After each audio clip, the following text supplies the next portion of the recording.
We're live from New Delhi. You're watching TT India NewsNight, India's Voice to the World. I'm Lepakshi Khurana. Coming up in the next hour. US President Trump lambasted Iran's Supreme Leader. Khamenei says he would bomb Iran if nuclear activities restart. Also drops plan to lift sanctions. US Supreme Court limits judges' power to halt Trump's birthright citizenship order. Trump calls it a monumental victory for the Constitution. Congo and Rwanda signed long-awaited peace deal in Washington, raising hopes to end years of conflict with roots in Rwanda's 1994 genocide. Indian women's cricket team begin crucial England tour with a 5-match T20 international series.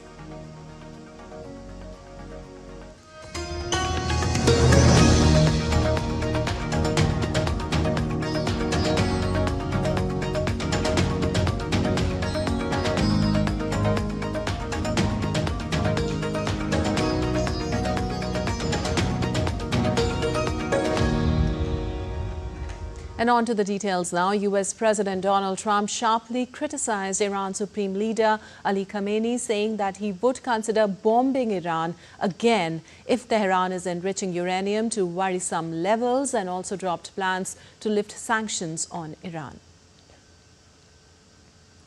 And I'm putting out a little statement. I'm going to respond to the Ayatollah's statement yesterday that we won the war. Oh, God, we won the war. And I said, look, you're a man of great faith, a man who's highly respected in his country. You have to tell the truth. You got beat to hell. And Israel was beat up too. They were both beat up. Trump reacted sternly to Khamenei's first remarks after a 12-day conflict with Israel that ended when the United States launched bombing raids last weekend against Iranian nuclear sites. Trump said at a White House news conference that he did not rule out attacking Iran again. When asked about the possibility of new bombing of Iranian nuclear sites if deemed necessary at some point, US President Donald Trump also said that Iran wants to return to negotiations on its nuclear program a week after its main uranium enrichment facility and other sites were hit with devastating US airstrikes. So Iran wants to meet.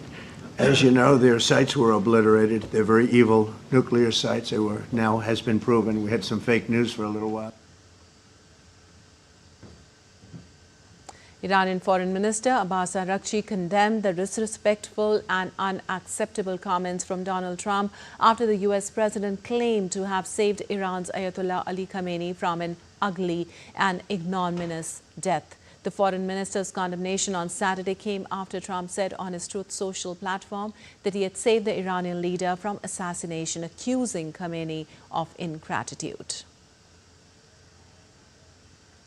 Also, the Republican-led U.S. Senate rejected a Democratic-led bid on Friday to block President Donald Trump from using further military force against Iran hours after the president said he would consider more bombing. The Senate vote was 53-47 against a war power resolution that would have required congressional approval for more hostilities against Iran. Under U.S. law, Senate war powers resolutions are privileged, meaning that the chamber had to promptly consider and vote on the measure which Senator Tim Kaine introduced this month. Also, U.S. President Donald Trump voiced optimism about a new ceasefire in Gaza as criticism grew over mounting civilian deaths at Israeli-backed food distribution center in the territory. Often asked, and I think it's close. I just spoke with some of the people involved. It's a terrible situation that's going Gaza, he's asking about. And we think within the next week we're going to get a ceasefire. And we're supplying, as you know, a lot of money and a lot of food to that area because we have to, I mean, you have to. We're, in theory, not involved in it, but we're involved because people are dying. Well, the United States brokered a ceasefire in the devastating conflict in the waning days of former President Joe Biden's administration. With support from Trump's incoming team, Israel broke the ceasefire in March, launching new devastating attacks on Hamas, which attacked Israel on October 7, 2023. And the U.S. Supreme Court handed President Donald Trump a major victory on Friday in a case involving birthright citizenship.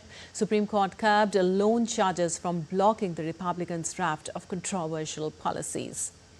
The court said individual district judges had likely exceeded their powers by issuing nationwide injunctions, which have also blocked a string of Trump's hardline policies on immigration, diversity and firing federal employees. The 6-3 ruling stemmed from Trump's bid to end birthright citizenship.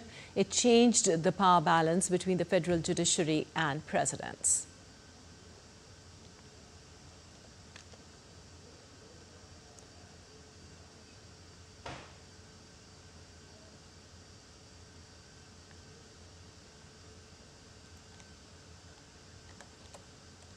Trump directed federal agencies to refuse to recognize the citizenship of U.S.-born children who do not have at least one parent who is an American citizen or lawful permanent resident, also known as a green card holder. The ruling also did not address the legality of the policy, part of Trump's hardline approach towards immigration. Trump called the ruling a monumental victory for the Constitution, the separation of powers, and the rule of law. Well, this was a big one, wasn't it? This was a big decision. An amazing decision, one that we're very happy about. This morning, the Supreme Court has delivered a monumental victory for the Constitution, the separation of powers, and the rule of law in striking down the excessive use of nationwide injunctions to interfere with the normal functioning of the executive branch. The Supreme Court has stopped the presidency itself. That's what they've done. And really, it's been an amazing period of time, this last hour. Well, immigration lawyer and scholar Charles Cox said this ruling gives the president an enormous amount of power to basically rewrite federal law. Well, this gives the president an enormous amount of power to basically rewrite federal law. That's what this executive order does. It tries to rewrite federal law and the ability of citizens to stop that from happening. There's been a lot of movement towards the unitary executive theory over the last 40 years or so. And this seems to be the capstone, basically saying the courts don't have the power to stop the executive branch from carrying out whatever the executive branch wants to carry out. Some would say it speaks of dictatorship authority. We'll see what happens over the course of the next several weeks. Really, we'll learn very quickly how the Trump administration is going to interpret this. And U.S. President Donald Trump on Friday said he will not halt trade talks with the European Union. Speaking from the Oval Office, Trump called the EU talks tough but said they would continue. The July 9th deadline for a tariff deal with the EU is approaching. Well, they've been very tough. The European Union was formed in order to take advantage of the United States on trade. That was why they were formed, and they're nasty. They're very nasty. We have a good relationship. I'm dealing with Ursula right now and the group, but it's a very tough situation. They have been unbelievably bad to us. If you look at past precedents, they've treated them very badly. They're being very nice to me because I get it. I know the system. And we have the cards. We have the cards far more than they do. Well, Trump has described Canada as a difficult partner for years. He abruptly cut off trade talks with Canada on Friday over its digital services tax on American tech companies. He called the tax a blatant attack and said new tariffs on Canadian goods would be set within a week. The move disrupts recent calm after a June G7 meeting where Trump and Canadian Prime Minister Mark Carney agreed to finalize a trade deal within 30 days. Canada plans to start collecting the tax on Monday. So Canada put a charge on some of our companies, and Canada's been a very difficult country to deal with over the years. You know, we hear Canada, we have a great relationship with the people of Canada, but it's been very difficult. And they put a charge, and they were a little bit early, we found out about it. So, and we have all the cards. We have every single one. We don't want to do anything bad, but they have, economically, we have such power over Canada. I'd rather not use it, but they did something with our tech companies today trying to copy Europe. You know, they copied Europe. It's not going to work out well for Europe either. And it's not going to work out well for Canada. They were foolish to do it. And so I said, we're going to stop all negotiations with Canada right now until they straighten out their act. And Canada plans to start collecting the tax by Monday, though Canadian Prime Minister Mark Carney said negotiations will continue in the best interest of Canadian workers and businesses. We'll continue to conduct these complex negotiations in the best interest of Canadians. It's a negotiation. Well, it's a major breakthrough in the global trade landscape. After months of escalating tensions, the United States and China have signed a pivotal trade deal aimed at easing restrictions and opening pathways for cooperation, especially in the critical sector of rare earths. Meanwhile, the European Union is now weighing its own next steps, caught between diplomacy and deadlines. Days after a heated trade war, Washington and Beijing reached a formal agreement.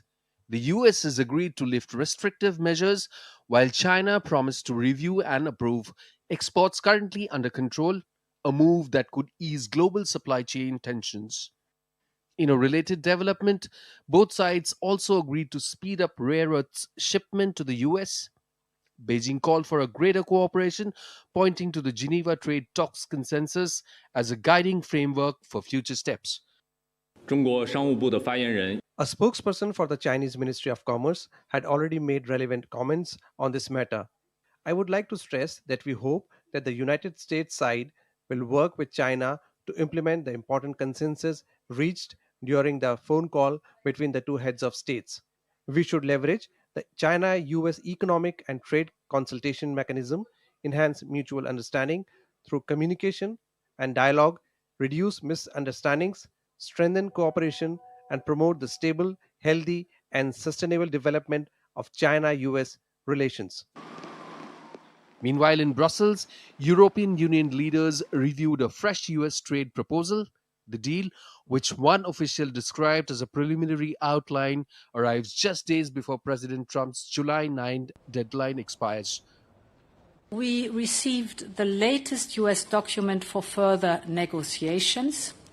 We are assessing it as we speak right now. So our message today is clear. We are ready for a deal.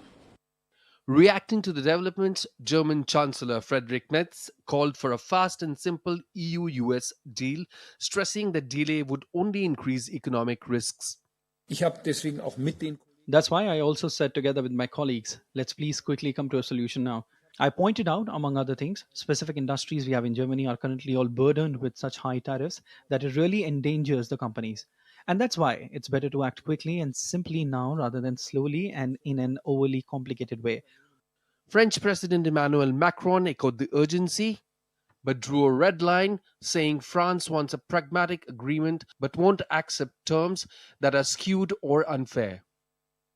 Under no circumstances we will accept a lasting situation in which we are taxed and, in a way, do not change our position on the matter. As Washington and Beijing take a step towards de-escalation, pressure now mounts on EU to act quickly.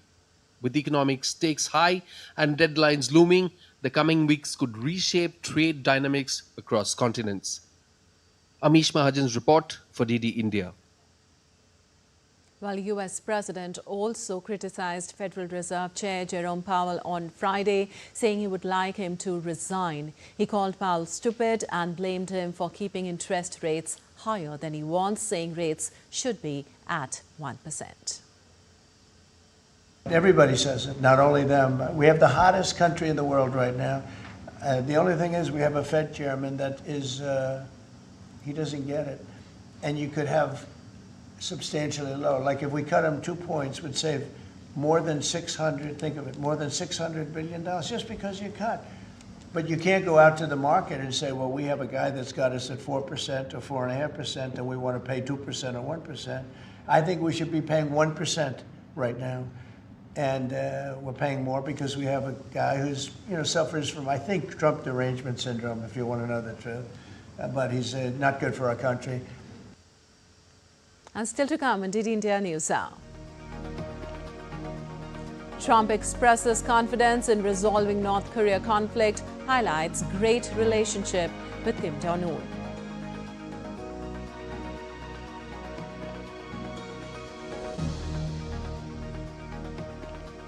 Ex-President Yoon Suk-yeol summoned over failed martial law plot that shook South Korea's democracy. Indian origin couple honoured with New Zealand Order of Merit for bridging IT access between India and New Zealand.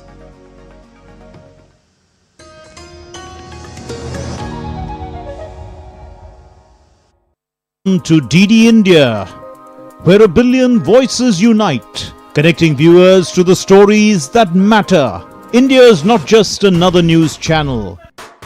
It's the international channel that puts the spotlight on the global south, bringing you stories from the heart of emerging economies, dynamic cultures and transformative voices. As the international news channel of India's public broadcaster Prasar Bharati, DD India delivers high-quality content from every corner of the globe, focusing on the stories that shape our future. We don't just report news. We connect you to India's voice in the global narrative.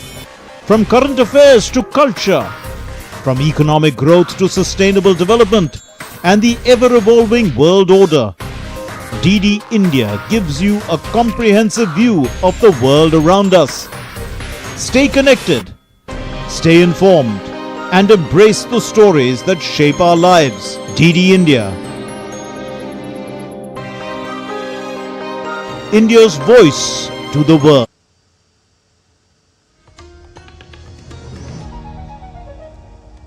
Welcome back. You're watching DD India News. I'm Lipakshi Khurana, and moving on, Rwanda and the Democratic Republic of Congo have signed a US-brokered peace agreement aimed at ending the fighting in eastern Congo that has killed thousands and displaced hundreds of thousands. At a ceremony with U.S. Secretary of State Marco Rubio in Washington, the two African countries' foreign ministers signed the agreement pledging to implement a 2024 deal that would see Rwandan troops withdraw from eastern Congo within 90 days. The conflict in eastern Congo has been fueled by the presence of Rwandan troops supporting the M23 rebels who seized key cities and mining areas earlier this year. These are not just words on paper. They must now be translated into action with justice, accountability, and political will. This peace agreement is the starting point, not the end goal. With the continued support of the United States and other partners, we believe that a turning point has been reached. Rwanda stands ready to work with the DRC to deliver on our joint commitments. We think sometimes about peace. It's not just about ending wars. It's not just about saving lives. It's about allowing people to live. We're grateful to have played the role we've played. We acknowledge and recognize there's still more work to be done. But we thank you all very much for being a part of this historic and important day. Whereas U.S. President Donald Trump hailed Rwanda and Congo foreign ministers at the Oval Office after the signing of a peace deal that would put an end to the 30-year-old conflict between the two countries. So we're here today to celebrate a glorious triumph, and that's what it is, for the cause of peace. And this is a long time waiting. The signing of a historic peace agreement between the Democratic Republic of the Congo and the Republic of Rwanda. And as the agreement marks a significant breakthrough in talks between both the African countries, the deal also aims to attract billions of dollars of Western investment to a region rich in tantalum, gold, cobalt, copper, lithium and other minerals. President Donald Trump said that the United States will get a lot of mineral rights from Congo under the agreement. We're getting for the United States a lot of the mineral rights from the Congo as part of it. They're so honored to be here. They never thought they'd be coming to, look, this is a very tough part of the world. They never thought, they were just telling me, they never thought they'd ever be coming to the White House, and they're so honored. And so we're going to give them a great big reception, but that's after many years of fighting. It's a great thing. That's at 3 o'clock, I believe.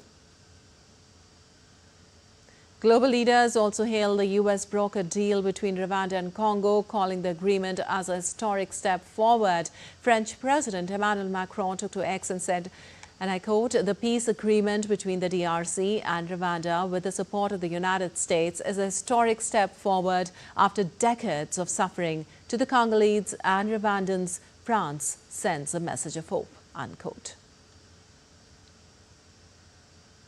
Also, UN Secretary General Antonio Guterres welcomed the agreement and called it a significant step towards peace after the two countries signed a deal to end fighting that has killed thousands.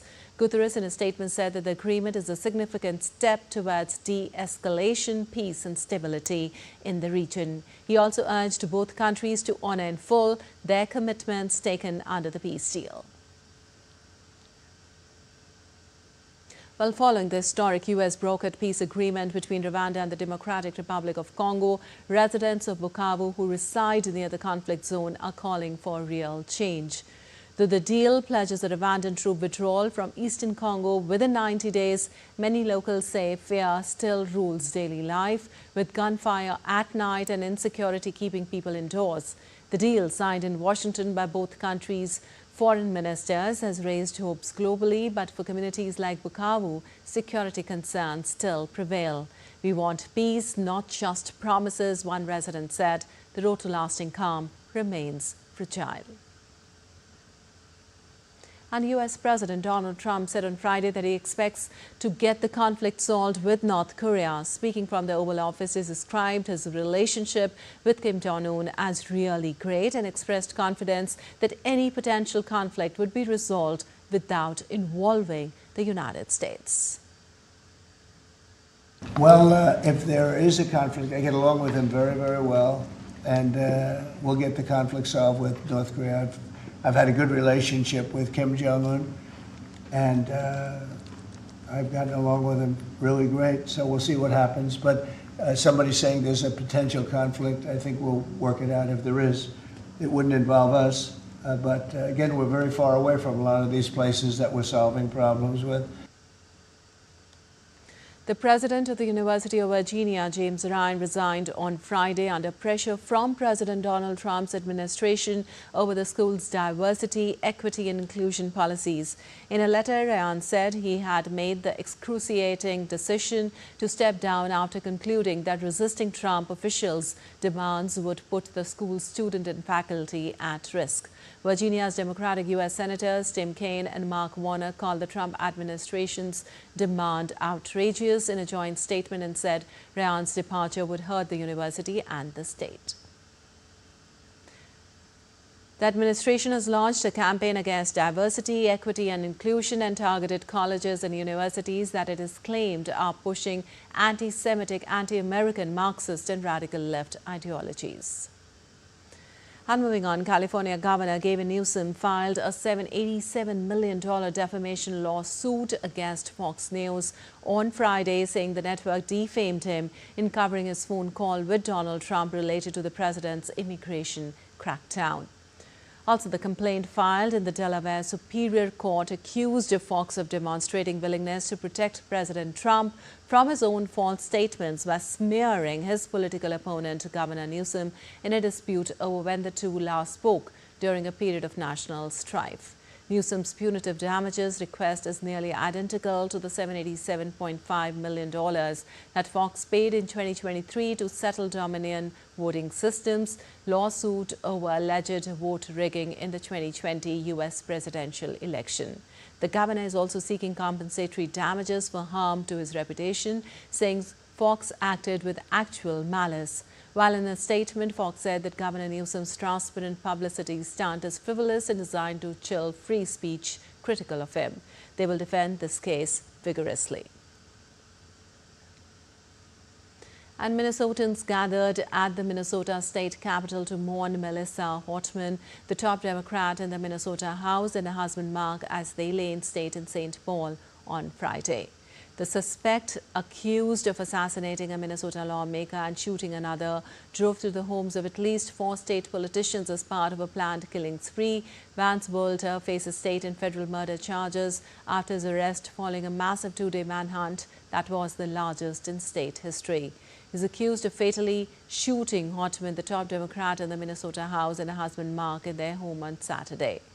Volta is also charged with the shooting and wounding Democratic lawmaker, State Senator John Huffman, and his wife Yvette in their home a few miles away. The killings unfolded against a backdrop of increasing political violence in the U.S. in an era of extreme social and political polarization. And South Korea's former President Yoon Suk-yeol appeared at the country's prosecutor's office for a summon by a special prosecutor over the ousted leader's failed bid to impose martial law in December. Yoon, though his lawyers, has protested to the special prosecutor's demand to appear for questioning under media attention as a violation of his rights and a tactic to publicly humiliate him.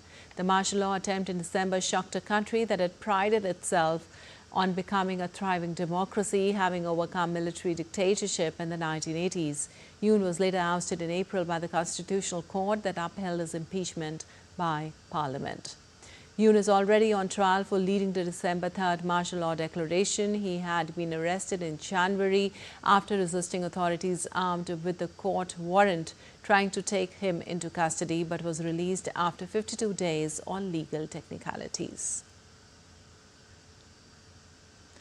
Well, the death toll from protests in Kenya to mark the anniversary of a massive crackdown on anti-tax demonstrations has risen to 19, with another 15 people missing. Wednesday's anniversary protest drew thousands of people into the streets across Kenya, descending into chaos when young men battled police and destroyed thousands of businesses. The United Nations deplored the violence and called for calm and restraint. The Kenyan government, meanwhile, condemned the vandalism and looting of a national fertilizer depot during the protest. Lithuania has officially informed the United Nations of its withdrawal from the international treaty banning anti-personnel landmines. The move, shared by the country's foreign minister on June 27th, comes amid growing fears over Russian aggression. The decision, which takes effect in 6 months, follows similar steps by Latvia, Estonia, Finland and Poland, all NATO and EU members bordering Russia. Lithuania says it remains committed to civilian safety and international law, but must be ready to defend its people and territory with all available means as regional tensions escalate. And Sean Diddy Combs' defense lawyer urged a jury on Friday to find the former hip-hop mogul not guilty in his sex trafficking trial, saying prosecutors are trying to criminalize his unusual sexual preferences. During the first day of closing arguments on Thursday, a U.S. prosecutor told jurors Combs used violence and fear to lead a criminal enterprise that helped him subject 2 of his former girlfriends to sex trafficking. The jury saw hotel surveillance footage of Combs beating one of the women in her hallway and heard Combs' employees describe setting up hotel rooms and buying drugs for the performances.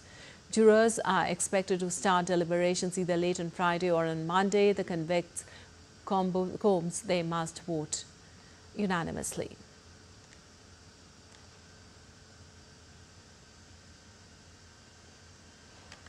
Well, our next story comes straight from New Zealand, where our correspondent Soumya Sharma speaks exclusively with the Indian origin husband-wife duo who have been bestowed with the New Zealand Order of Merit for their contribution in advancing IT access between the two countries. India is a global IT powerhouse, and that is something that everyone is proud of. And clearly there are opportunities for New Zealand to leverage off of the growth of India in digital and tech.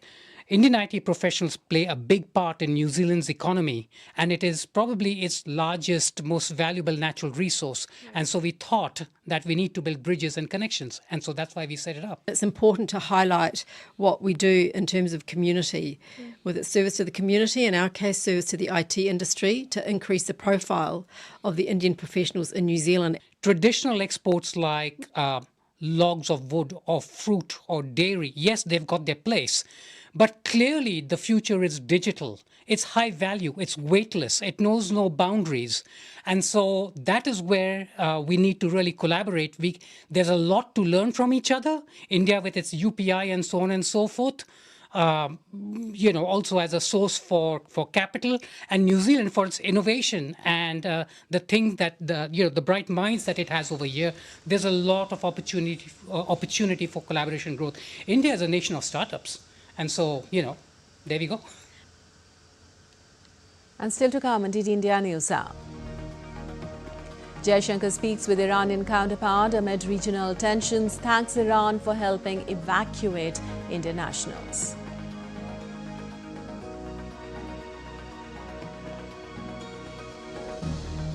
We'll show you how 1975 emergency crackdown silenced India's entertainment industry. And ahead of the BRICS summit in Rio, Brazil envoy highlights strengthening India-Brazil ties in an exclusive interview.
Uttar Pradesh welcomes to an experience like no other.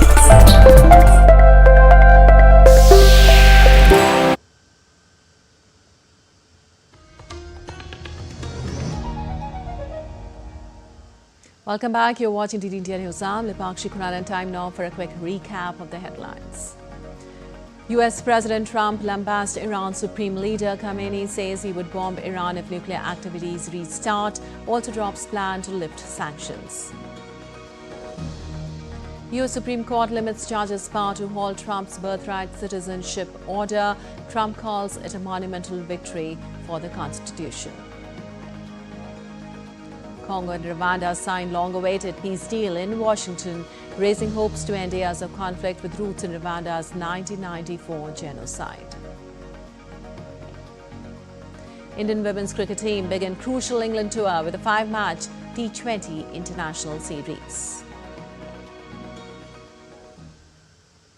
And moving on, Prime Minister Narendra Modi will embark on visits to Ghana, Trinidad and Tobago, Argentina, Brazil and Namibia from 2nd July to 9th of July 2025. This visit is considered an important step towards strengthening India's relations with Africa and Latin America.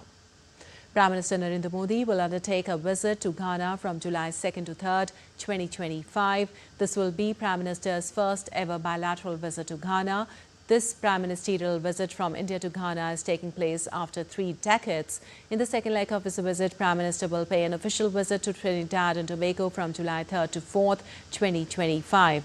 This will be his first visit of the country as Prime Minister and the first bilateral visit at the prime ministerial level to both the countries since 1999. In the third leg of his visit, Malay Prime Minister will travel to Argentina on an official visit from July 4th to 5th, 2025. In the fourth leg of his visit, Prime Minister will travel to Brazil from July to 5th to 8th, 2025 to attend the 17th BRICS Summit 2025, followed by a state visit. This will be Prime Minister's 4th visit to Brazil. In the final leg of his visit, Prime Minister will visit Namibia on July 9th, 2025. This will be the first visit of Prime Minister to Namibia and the third ever prime ministerial visit from India to Namibia.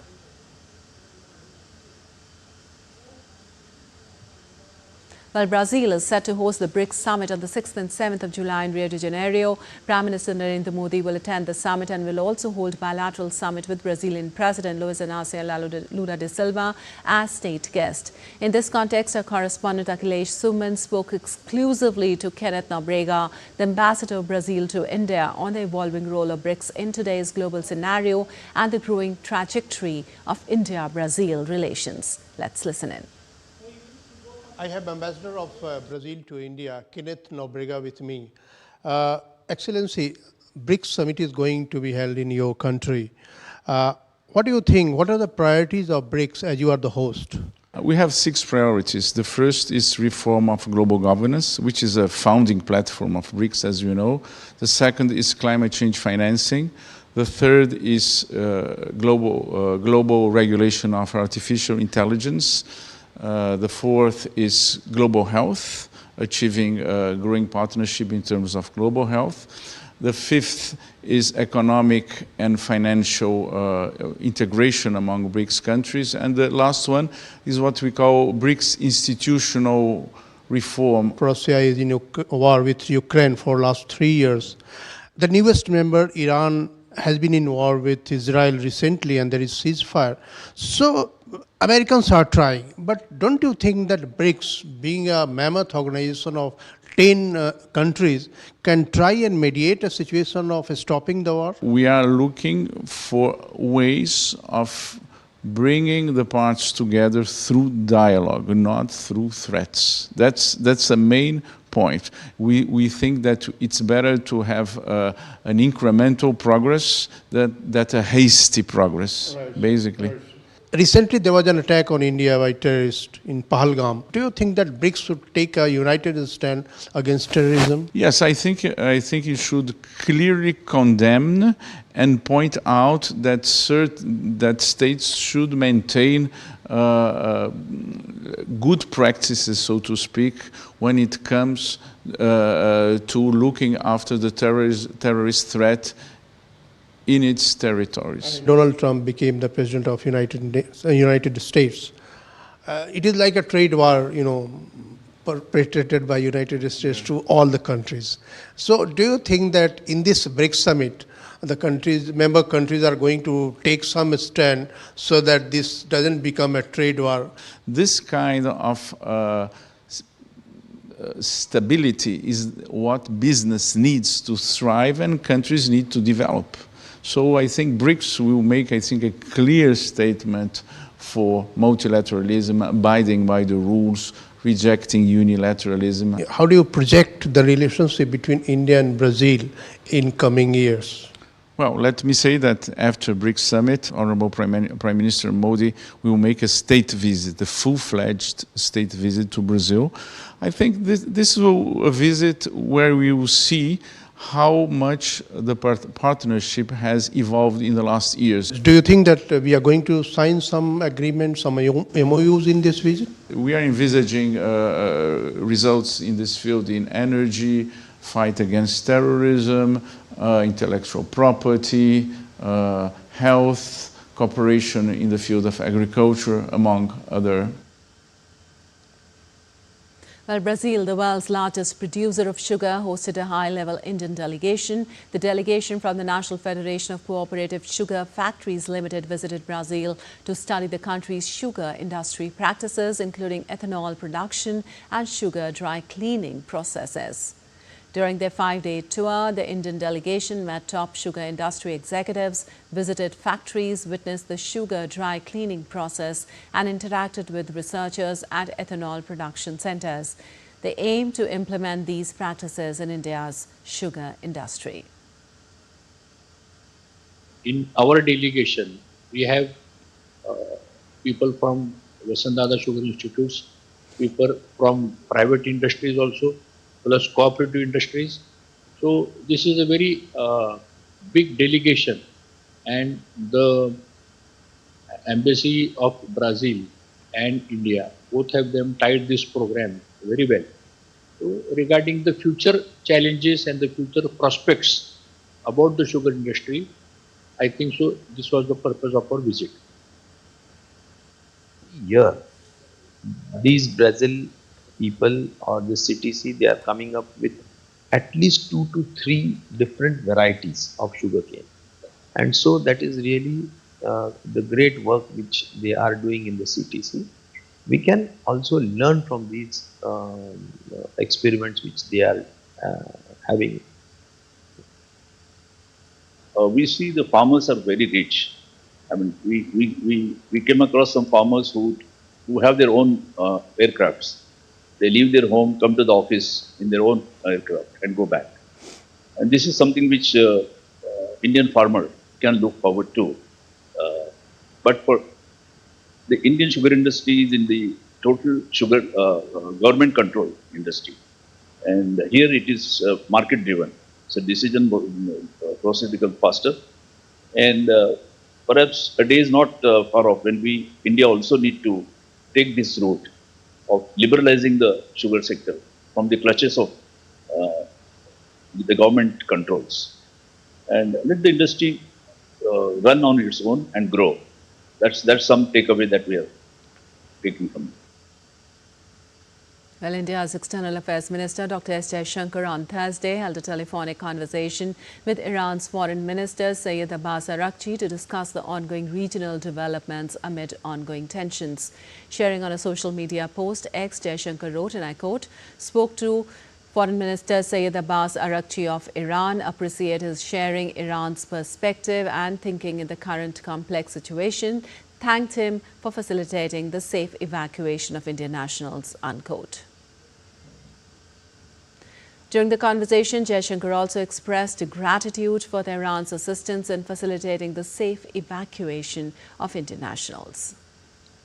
And moving on, India's called the Court of Arbitration purportedly constituted under the Indus Waters Treaty is illegal and has rejected the supplemental award on its competence, saying India has never recognized the existence and law of this so-called Court of Arbitration.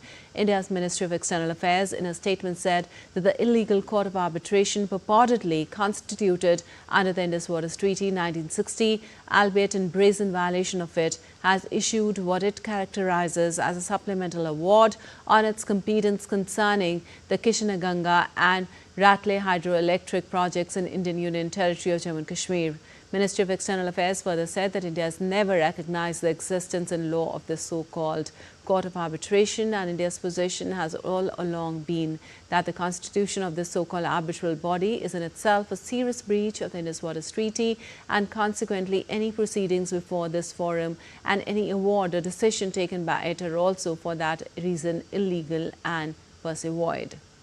Following the Pahalgam terrorist attack, India has, in exercises of its rights as a sovereign nation under international law, placed the Indus Water Treaty in abeyance under Pakistan credibly and irrevocably abjures its support for cross-border terrorism. Until such time that the treaty is in abeyance, India is no longer bound to perform any of its obligations under the treaty. Further, the Minister of External Affairs said that no court of arbitration, much less this illegally constituted arbitral body, which has no existence in the eye of law, has its jurisdiction to examine the legality of India's actions and exercise of its rights as a sovereign.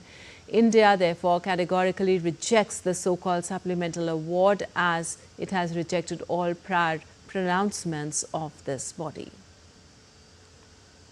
And in a significant step towards enhancing India-Zimbabwe relations, Minister of State for External Affairs Kirti Vardhan Singh met with Zimbabwe's Minister of Environment, Climate and Wildlife, Elvin Nadalubu, in Harare. The two leaders discussed expanding bilateral cooperation, particularly in the areas of environmental protection and wildlife conservation. The leaders decided to work together to mitigate the challenges of climate change. The minister met with the President of Zimbabwe, Emmerson Dambudzo Mnangagwa, and to discuss the bilateral relations between India and Zimbabwe. They emphasized the importance of strengthening and deepening the ties between the two nations. The President affirmed that the historical relationship between India and Zimbabwe remains strong.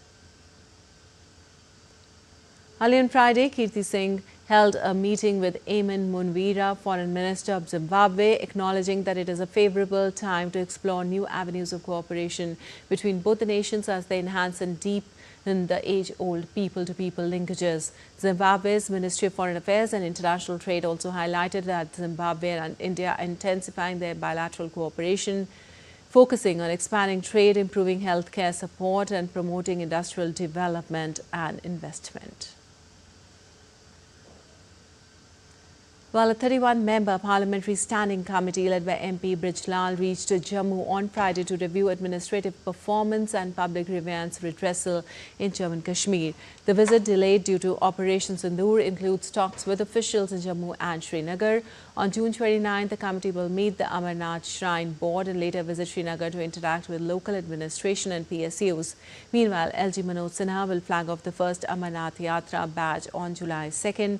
Tatkal registration is open at 5 centres in Jammu with eKYC and RFID tagging mandatory for all pilgrims this year. Well, Birthright mentioned that the committee's visit was initially planned for May 9th alongside a Srinagar stop but got postponed due to Operation Sindoor. He also said that around 31 members had gathered, with more expected to join during the visit. तो ये पहले हमने programme बनाया था 9 मई को, वो हमने श्रीनगर और यहाँ का मिला करके, लेकिन ऑपरेशन सिंदूर के कारण वो फिर टल गया था। फिर आज यहाँ पर हमारे सांसद लोग इकट्ठे हो रहे हैं। टोटल 31 होते हैं, अब इसमें कम से कम 12-15 लोग तो आएंगे ही। तो यहाँ पर हमारा कार्यक्रम है, कल हम जो बात सुनेंगे सनाइन में, क्या प्रॉब्लम है तीर्थयात्रियों को, क्या चीज़ें, और वहाँ के सीईओ के साथ हम बैठक करेंगे और उसके बाद आ करके फिर उसके बाद हम लोग श्रीनगर चले जाएंगे। Well, the naval investiture ceremony took place in New Delhi on Friday. Admiral Dinesh Kumar Tripathi, Chief of the Naval Staff, presented gallantry and distinguished service awards to 51 naval personnel. Held for the first time at the newly constructed Nauzenia Bhavan, the ceremony honoured acts of bravery, leadership and distinguished service. The awards included 1 Yudh Seva Medal, 13 Nausena Medal Gallantry, 8 Nausena Medal Devotion to Duty and 17 Vashisht Seva Medals. Special recognitions included the Jeevan Raksha Padak for life-saving bravery and the Captain Ravi Dheer Memorial Medal for promoting flight safety. Unit citations were awarded to INS Shivalik, Trishul, Karna and Flight Squadron INAS 316 for outstanding operational achievements. Well, you're watching TT India News. Our time now for some sports news. Indian women's cricket team is set to face England in the first T20 international of the 5-match series on Saturday. India will be keen to internalise the conditions and character of venues in England ahead of next year's World Cup. The ICC showpiece is almost a year away, but the series is a perfect stepping after India's disappointing group stage exit in the last edition. Apart from the return of explosive opener Shafali Verma, India has added some new names such as Kranti Gaur, Sri Chandrani and Sayali Satkhare to its squad. Well, in 1975, Indira Gandhi declared emergency, plunging the country into turmoil. And it was not just about politics. The entertainment industry felt the brunt of the long, repressive arm of the state, and those who did not toe the line suffered hugely. This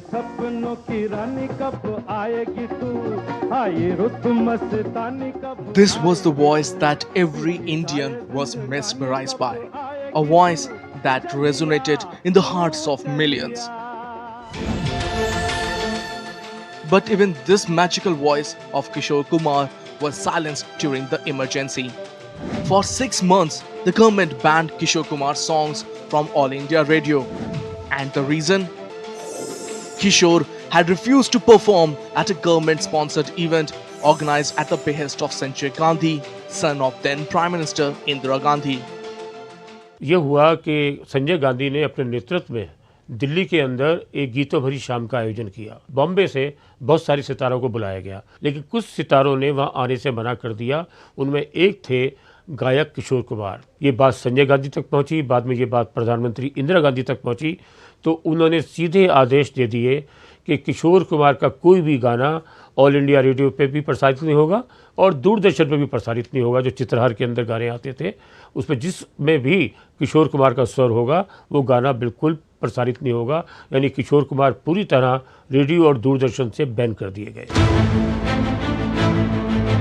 Even before the emergency was officially declared, Indira Gandhi had started tightening control over Bollywood. Just 4 months before emergency, in February 1975, a film named Andhi was released, directed by Gulzar. Some close aides told the then Prime Minister Indira Gandhi that the movie resembled her life. Once emergency was imposed, Andhi was taken off theatres and banned from screening. फरवरी 1975 में ये film लगी थी और अच्छे से चल रही थी। 20 महीने जब फिल्म को चलते चलते हो गए तो अचानक ये कहा गया इस फिल्म को प्रतिबंध कर दिया जाए, क्योंकि इसकी जो नायिका है सुचित्रा सेन वो इंदिरा गांधी का लुक है उसमें, और इस फिल्म की कहानी भी इंदिरा गांधी की जो व्यक्तिगत जीवन की कहानी है उससे मिलती है। क्योंकि सुचित्रा सेन बिल्कुल चलने का अंदाज, बोलने का अंदाज, बैठने का अंदाज, और यहाँ तक कि जो उनके बाल थे, जिस तरह इंदिरा गांधी के उस समय यहाँ बालों में थोड़ी सफ़ेदी थी, तो सुचित्रा सेन के बालों में भी यहाँ थोड़ी सफ़ेदी दिखाई गई। और जब गुजरात के चुनाव में ये कहा गया कि आप मिलिए इंदिरा गांधी से, तो उसका एक बड़ा इम्पैक्ट ख़राब हुआ और कांग्रेस सरकार चौंकी और इन्होंने कहा कि नहीं, इस फिल्म को तुरंत बैन कर दीजिए। ये कहानी उनसे मिलती है।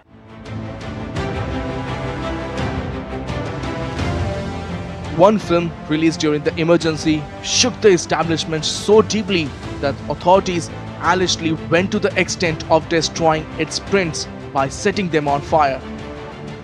The film was Kissa Kursi Ka, a bold political satire. It mocked the slogans like Garibi Hatao and critiqued the forced sterilization drives of the time. Amritlal नाटा की पिक्चर किस्सा कुर्सी का, ये फिल्म सेंसर के पास गई तो उसमें वो देखा कि इसके अंदर जो कुछ व्यंग थे, राजनीतिक व्यंग थे, कुछ कटाक्ष थे, और उसमें कुछ जो संजय गांधी की योजनाएं थी, जो पंचसूत्रीय कार्यक्रम था, उनका भी परिवार नियोजन का खास तौर से कुछ मजाक सा उड़ाया गया था। लेकिन वो एक हल्का सा वो था, कोई ये नहीं कि आप उस पर जिस तरह फिल्मकार बनाते हैं, जिस तरह कॉमेडी फिल्म बनती है उस तरह का होता है, तो उस तरह उसके अंदर कुछ दिखाया गया था। तो ये जब सेंसर बोर्ड के पास गई तो सेंसर बोर्ड ने इस फिल्म को रोक दिया कि इस फिल्म को बिल्कुल पास नहीं करेंगे। और सिर्फ रोका ही नहीं, उस समय जो विद्याचरण शुक्ल थे उन्होंने इस फिल्म के प्रिंट तक जला दिए कि आगे ये फिल्म कभी दिखाई ना जाए। Even the all-time blockbuster Sholay couldn't escape the shadow of emergency. Few know this, but Indira Gandhi's government forced a major change in the film's climax. You may remember the climax of the film where dacoit Gabbar Singh and Thakur Baldev Singh had a final showdown, and Thakur injures Gabbar before handing him over to the police. But that was not the original ending of Sholay. In the original ending, Thakur Baldev Singh kills Gabbar Singh with his spiked boots. But when Sholay reached the censor board, director Ramesh Sippy was pressured to change it. The government didn't want to send a message that common citizen could take the law into their own hands, especially in a time when public sentiment was turning against the regime. Ramesh Sippy had no choice but to reshoot the climax in Karnataka. It took 26 days to complete the new version. Bureau Report, DD India. Alright, that's all for this edition of DD India News Hour. But let us know your thoughts on the news of the day. For those on the go, you can get all the latest news and updates from India and across the world on the DD India mobile app. The app is available on both Android and iOS platforms. Scan the QR code on the screen to download now. Well, we'll be back with more news as it breaks here on DD India. Lipakshi Khurana from all of us here in Delhi. Thanks for watching DD India News Hour.